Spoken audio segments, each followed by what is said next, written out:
जय बद्री केदारनाथ दोस्तों, बहुत बहुत स्वागत है आप लोगों का मेरे एक और YouTube वीडियो पे।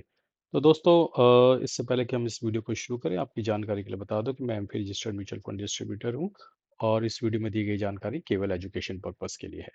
तो दोस्तों, आज हम बात करने वाले हैं HSBC स्मॉल कैप फंड के एनालिसिस करेंगे, उसका रिटर्न, रिस्क और पोर्टफोलियो डिटेल्स वगैरह के बारे में हम डिस्कस करेंगे। तो चलिए बिना किसी देरी के शुरू करते हैं। तो दोस्तों, आपका पैसा भी multibagger small cap returns देखकर अट्रैक्ट होता ही होगा, जाहिर सी बात है। और अगर आप HSBC स्मॉल कैप फंड में इन्वेस्ट करने का सोच रहे हैं या ऑलरेडी इन्वेस्ट कर चुके हैं, तो ये वीडियो आपके लिए है। आज हम इस फंड का पूरा डिटेल रिव्यू करने वाले हैं। रिटर्न कैसे हैं, पोर्टफोलियो कैसा है और रिस्क क्या है, आपको ये पता होना चाहिए। तो चलिए बिना किसी देरी के शुरू करते हैं। सबसे पहले बात करते हैं फंड के डिटेल्स एंड AUM की। ये फंड काफ़ी पुराना है दोस्तों, लगभग मई 2014 में इस ये लॉन्च हुआ था। तो आज लगभग 12 साल इस फंड को लॉन्च हुए हो चुके हैं। और इसका जो AUM है, यानी कि असेट अंडर मैनेजमेंट, वो लगभग 16,876 करोड़ के आसपास है। तो जब मैंने ये वीडियो बनाया तब इतना था, थोड़ा बहुत ऊपर नीचे होता रहेगा, तो प्लीज़ चेक कर लीजिएगा। 16,000 का 17,000 हो जाए तो माइंड मत कीजिएगा। एक मीडियम साइज फंड है, स्मॉल कैप कैटेगरी में है, जो इस फंड के मैनेज करने के लिए मैनेजेबल है। इसके फंड मैनेजर हैं वेणुगोपाल मंगत। तो देखिए, जहां तक इसके AUM का सवाल है, तो बहुत ज्यादा बड़ा भी नहीं है और बहुत ज्यादा छोटा भी नहीं है। एक मिड साइज का स्मॉल कैप फंड है, 16,000 करोड़ का लगभग इसका AUM है, 17,000 करोड़ पकड़ लीजिए। मिनिमम इन्वेस्टमेंट की बात करें तो आपको 5,000 के लमसम या 1,000 के SIP से शुरू कर सकते हैं, ठीक है।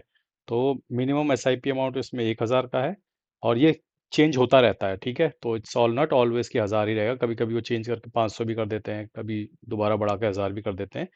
और लमसम जो है इसमें कम से कम 5,000 रुपये का आपको डालना पड़ेगा।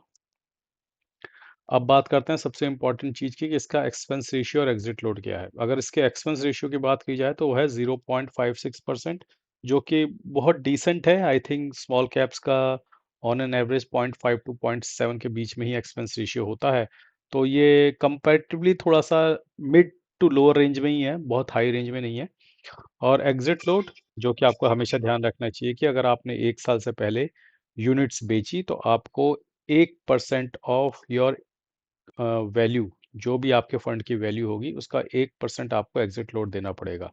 ठीक है, मान लीजिए आपने 1 लाख रुपया लगाया और 11 महीने बाद बेच दिया और उसकी वैल्यू उस वक्त 1,10,000 थी, तो आपको 1,10,000 का 1% देना होगा। ये बात हमेशा ध्यान रखिएगा।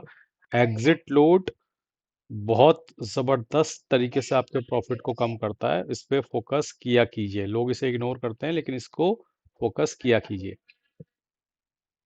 अब दोस्तों, बात करते हैं सबसे इम्पोर्टेंट चीज़, इसके रिटर्न कैसे रहे हैं। अगर हम ट्रेलिंग रिटर्न्स देखें तो फंड ने लॉन्ग टर्म में काफ़ी अच्छा परफॉर्म किया है। देखिए, लॉन्ग टर्म में ये फंड एक विनर है, उसमें तो कोई इशू है, कोई डाउट नहीं है। अगर हम इसके 3 साल के रिटर्न देखें तो लगभग 18% के आसपास का रिटर्न है। 5 साल के रिटर्न देखें तो लगभग 19% के आसपास का रिटर्न है। और जब से ये फंड लॉन्च हुआ है, तब से 20% का सालाना का इसने रिटर्न दिया है। लेकिन ध्यान रखिएगा, शॉर्ट टर्म जैसे कि 1 साल में रिटर्न थोड़ा फ्लैट या सिंगल डिजिट में हो सकते हैं, क्योंकि स्मॉल कैप मार्केट वोलाटिलिटी काफ़ी हाई होती है। लॉन्ग टर्म में इसने अपनी कैटेगरी एवरेज को बीट किया है, यानी कि लॉन्ग टर्म में जितना इंडेक्स ने रिटर्न दिया है, इसने उसको बीट किया है अपनी कैटेगरी को। तो अब बात करते हैं दोस्तों कि पिछले 2-3 महीनों में भी इस फंड ने काफ़ी अच्छा परफॉर्म किया है और डबल डिजिट में रिटर्न बनाकर दिए हैं। हालांकि 2024 सितंबर से लेकर 2026 तक स्मॉल कैप फंड्स ने काफ़ी स्ट्रगल किया है। और ये कोई अपवाद नहीं है, HSBC स्मॉल कैप इसने भी स्ट्रगल किया है। लेकिन पिछले 2-3 महीनों में जहाँ पर हम bank of India small cap की वाहवाही कर रहे हैं और हेलियस स्मॉल कैप की वाहवाही कर रहे हैं, तो ये फंड भी ज़्यादा पीछे नहीं है उनसे। तो ये भी अच्छा परफॉर्म कर रहा है और ये भी आई थिंक टॉप 4-5 में आपको नज़र आएगा पिछले 2-3 महीने के, अगर आप रिटर्न निकाल कर देखेंगे। अब बात करते हैं फंड का पोर्टफोलियो किस तरह से डाइवर्सिफाइड है। ये फंड मोस्टली इक्विटी लगभग 98% में इन्वेस्ट करता है और कैश डेट में सिर्फ 1 या 2% रखता है। वो जाहिर सी बात है, रिडम्पशन अगर आता होगा तो रिडम्पशन के लिए भी इनको थोड़ा बहुत कैश में रखना ही पड़ता है। सेक्टर वाइज अगर देखें तो फंड का exposure capital goods, financials, health care और कंज्यूमर स्टेपल्स में है। फंड मैनेजर ने अपने कुछ कंपटीटर्स का मुकाबला फाइनेंशियल्स और कैपिटल गुड्स में थोड़ा कॉशियस अप्रोच रखा है। ठीक है। इसका मतलब है कि फंड क्वालिटी स्टॉक्स पर फोकस कर रहा है जहां रिस्क थोड़ा बैलेंस हो। ठीक है।